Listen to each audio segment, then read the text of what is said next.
We hadn't been driving very long. We were wide awake. So at the point where you first saw the craft, you were heading home from the day for the day, right? Right. So how did it appear in the sky? What was the first thing that you saw? Well, it was just a glow at first. It wasn't like, oh my God, what's that? You know, it was like, I wonder what that is, you know. It's a light, you know. Maybe some hunters camped over there. And the closer we got, the more, it can't be a campsite because it's coming from higher than where the crest of the ridge. You can estimate, even though you can't see it, the trees are too thick, you can see that the slope of the ground is, the light's from higher than where the ground level would be. So that wasn't adding up. I wonder what that could be, you know. And one by one, the other crew members were, you know, noticing and trying to figure out what it was. But it wasn't anything real exciting at first. It was just a curiosity. Was it moving or just kind of? It was just a glow in the trees, but it had a strange quality to it. And it wasn't the moon. The moon was in a different direction. The sun had already gone down. The idea, you know, of a fire in the sky came from the fact that we actually had, you know, found trees that had been hit by lightning on the way to work. We stopped, put the fire out, you know. So that was one thing that crossed our mind, is could this have been where lightning hit the tree up high and caught it on fire? That particular part of the rim country right there has the second highest frequency of lightning strikes of any place in the continental United States. And fires are pretty serious out here with all the dry weather and the wood. And we're we're on the front row when it comes to putting them out. You know, if there's a fire, they'll come and get us, and because we have the equipment, the experience, we're ready to move, and on short notice we can get over there and get a fire put out. So you came closer, and as you approached, you could see this was actually some type of a craft with bright lights on it, I assume? Yeah. What colors were the lights? Well, it was just it was a glow. The whole surface was glowing. It was broken up with darker areas, kind of a metallic. But it just kind of lit up the whole area and made everything look kind of real weird. It's kind of a very odd kind of a light. And how big would you say the craft itself was? It's probably 40 feet or less. Okay.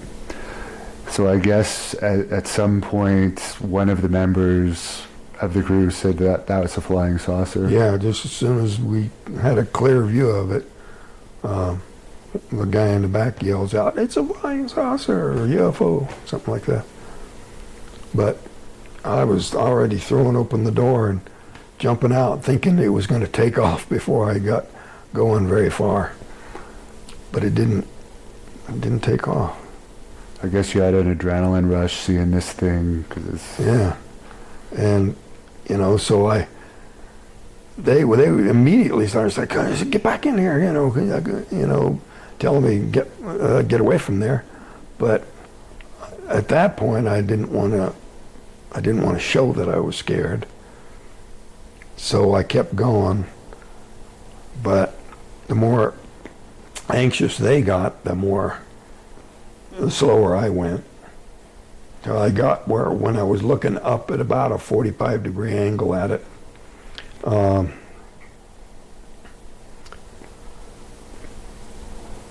it suddenly got louder and started to move. And it was just kind of a reflex. Instead of just running at that point, I just ducked down behind a log there. And then they were really screaming at me to get back in the truck. And so I decided to run back to the truck. But when I stood up, I just felt this numbing shock go through my body. It was quite a bit like I touched high voltage or something. But they said it just picked me up and threw me like 15, 20 feet. And John said it was like a sack of meat hit the ground, like there wasn't a bone in my body. And Steve yelled out, "It got him," which in his vocabulary means it killed him, you know. And so Mike said that the crew started screaming at him to get the truck moving, to take off.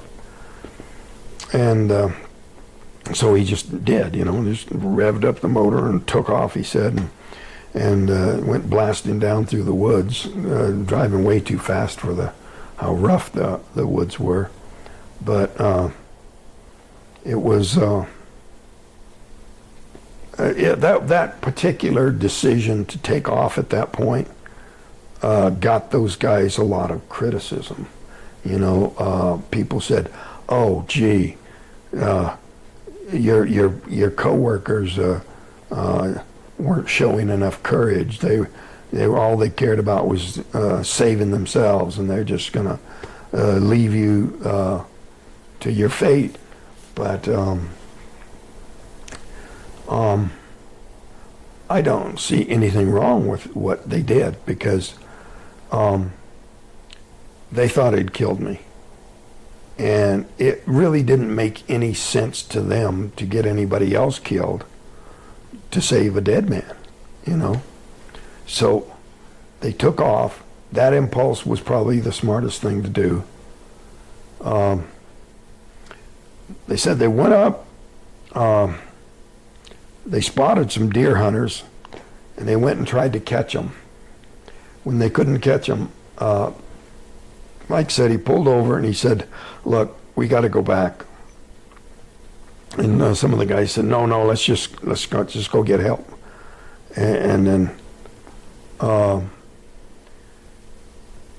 Mike said, "Well, look, if anybody doesn't want to go back, they can just wait here, and we'll pick you up on our way back."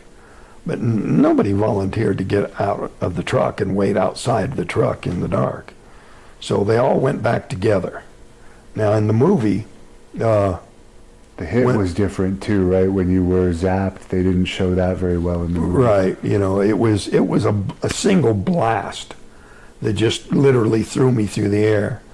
And in the movie, they were afraid somebody would be reaching for their popcorn or something and miss it, you know, because it was just a single blast.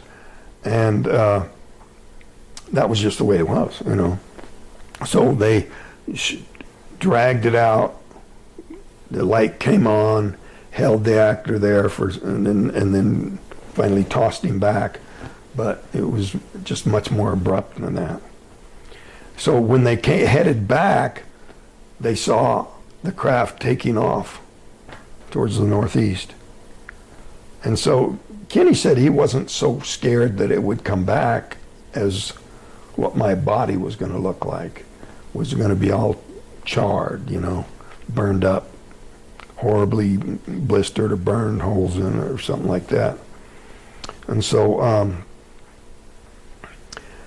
in the movie, it seemed like they couldn't find the spot. You know, they weren't sure where it was. But when Mike took off, he revved up the motor and popped the clutch and spun out, and so there was clear tracks of where the truck had been when we took off. So they really did know right where it was.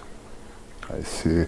And I guess from the time you were zapped, you were pretty much unconscious. I was unconscious, yeah. So you don't even really remember feeling the pain other than... when I regained consciousness, I felt a lot of pain. And what happened when you regained consciousness? Well, I was in and out for a while. Every time I'd kind of start to wake up, you know, the pain would knock me out. But I finally could see this light above me, and I could hear the sounds of movement around me. And what with all this pain, something really terribly wrong inside. I thought maybe I'd been injured and that the crew had taken me to a hospital. So I thought this sounds of movement around me were doctors. And I couldn't focus my eyes. It actually kind of looked like doctors at first. And when I could finally focus my eyes, I could see it was these creatures. And I just flipped out. I just started screaming. I rolled away from them.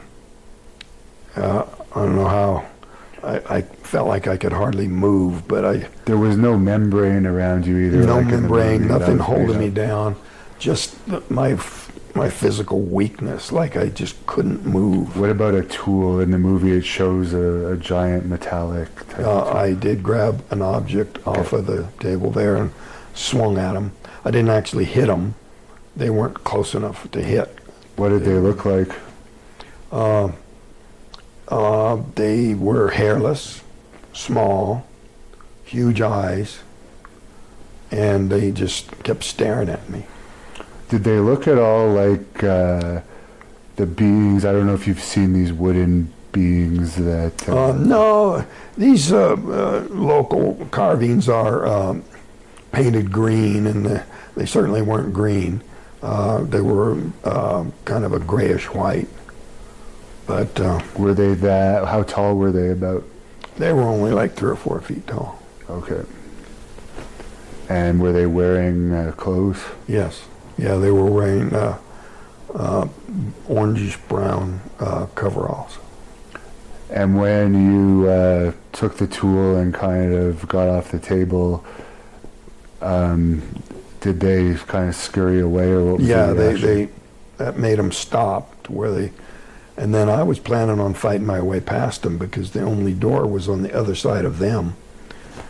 But they just suddenly turned and... How big was this room that you were in? It was pretty claustrophobic. It was pretty small. It was just a little...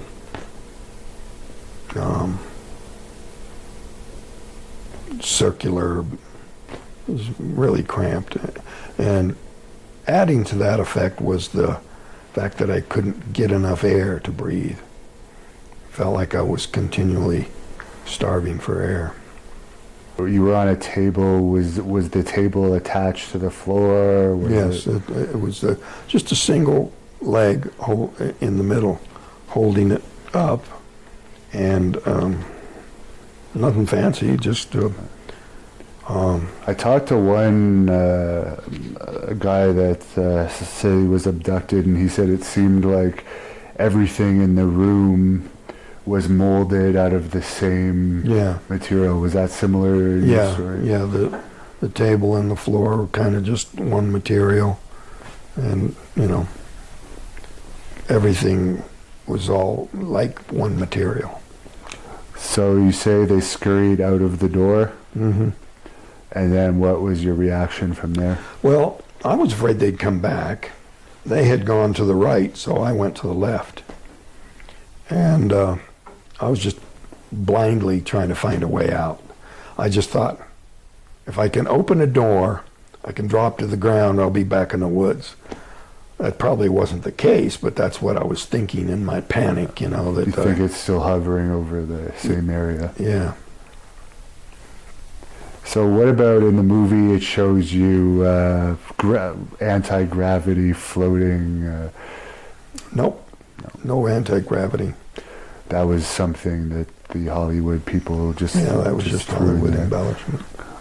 So you turn to the left after you see the beings turn to the right. What happens after that?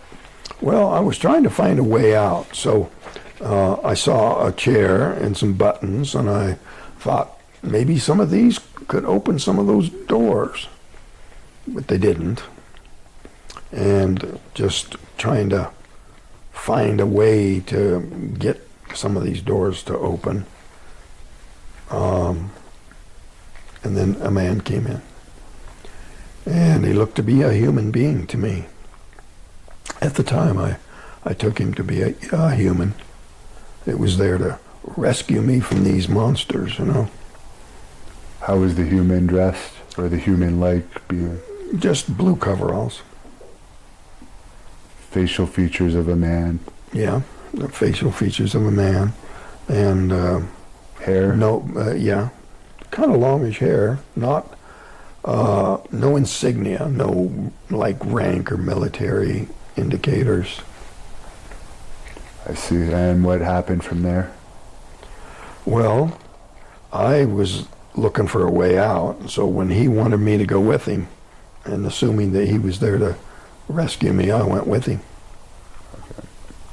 He took me out through this little passage I take to be an airlock.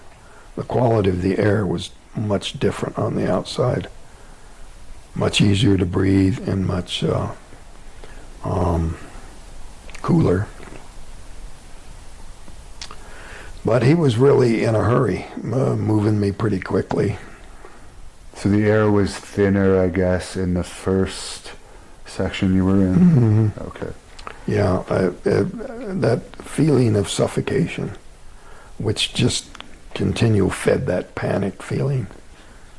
So do you think the second room was part of the original craft as well, or do you think this craft kind of went into a larger ship? I think it probably went into either a larger ship or a building. Okay. So you go into this second compartment, and what happens from there?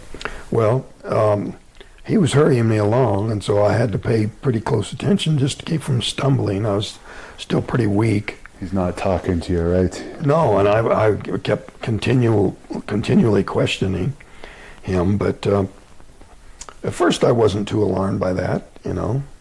Maybe he's just in a hurry to get me somewhere.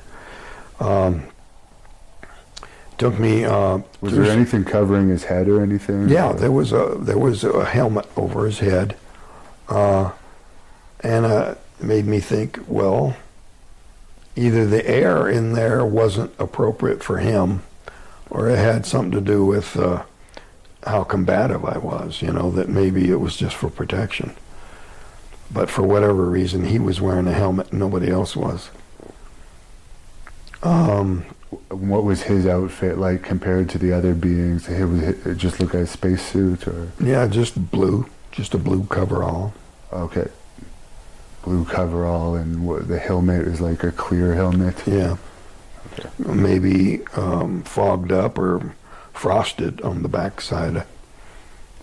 Circular? Or? Yeah, just... So he's telling you, he's hurrying you along, and then what's going on? Well, he takes me into this room, and there's some other people like him, and I was assuming that maybe he's not answering my questions because he's got the helmet on. Maybe he can't hear me, maybe he can't talk with that thing on. So when he left me with these other people who were dressed like him, except for the helmet, I started over and started asking all of them the questions. And they were not answering either. And they started trying to get me to lay down on this table. And I found that kind of alarming. I started to resist. In hindsight, it was probably that I woke up in the middle of some sort of medical recovery. And because I was combative, they needed help from somebody that I wouldn't fight. And yeah, I also heard you say you think that they actually were treating you in retrospect for the injury that you had from the blast. And they were actually in a hurry to complete this, and because I was fighting these little creatures that they couldn't handle me anymore, so these human-looking people forced me down on the table, and it was a female too, right? Yeah, and the female administered anesthesia, and what did the female look like? She was quite attractive. They were similar in a family sort of way. What color hair? All the same hair? Or? Yeah, not a real pale blonde, just sort of a sandy blonde color. Do you think they could have possibly been other beings of a different race? Yeah, I think they could be. Perhaps selected just because their resemblance to humans would make me trust them. Some people think, well, maybe they just whipped up some kind of a android or something to inspire my cooperation. Right, because we've heard, and I'm sure you've heard, that there's lots of theories that there's different species of extraterrestrials, and like the ones you've described from the first craft seem to have been possibly grays that were possibly operating on. They didn't have that term back then, but I think that fits in with what people describe. And then but it seems there are people who say, oh, aliens would never have 2 arms and 2 legs. They would look like a giant cockroach or a big octopus or something. But no, a tool-using creature is going to have these 2 hands in front to manipulate matter and make things. I mean, apes have 2 arms and 2 legs. So did you get a vision of how many fingers they may have had? I got the impression of normal digits. Okay. And the human-like creatures, did anyone ever say that they could have been like the Nordics? Because we've heard of these. Yeah, Nordic I've heard that beings. term. Yeah. Okay, so they administered anesthesia to you, and this was it looked something like a normal anesthesia Just a normal mask, gas mask. but it didn't have anything attached to it. No hoses. It had a sort of a canister or a sphere hooked to it. Now, when they're holding you down, are they looking angry or? They didn't look angry. They looked impatient. I was, whenever I would scream, they'd see that they would kind of wince, like at the volume. How was the strength of the women? They were strong enough to hold me down. How tall would you say those other 2 beings were? They were as tall as I was. Okay, Good size.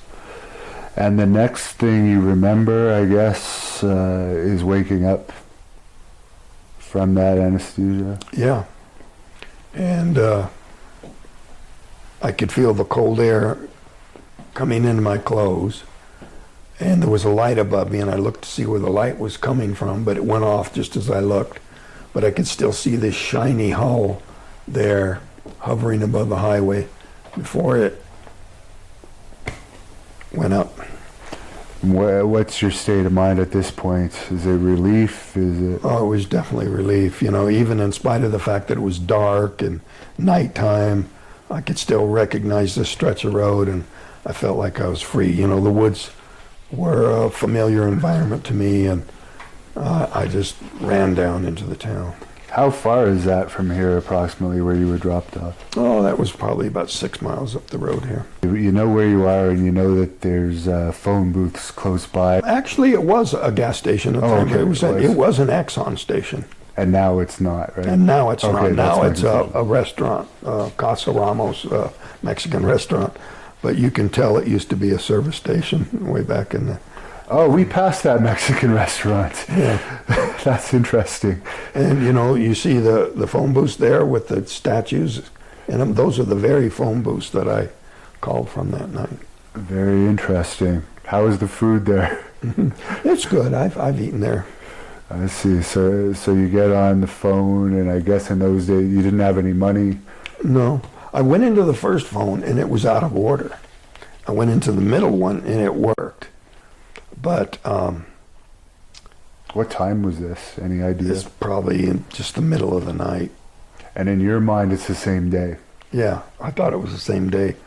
But In reality, it's 5 days later. yeah, 5 days and 6 hours. And I had a friend that was claiming that the first thing I did was call him. But because of the panic in my voice, the operator listened in on the phone call and called the sheriff, which probably wasn't legal, but I'm glad she did, because it kept all these other stories, the debunkers were trying to say that I never called from any phone booth, but you know, it definitely did call from that phone booth. The sheriff sent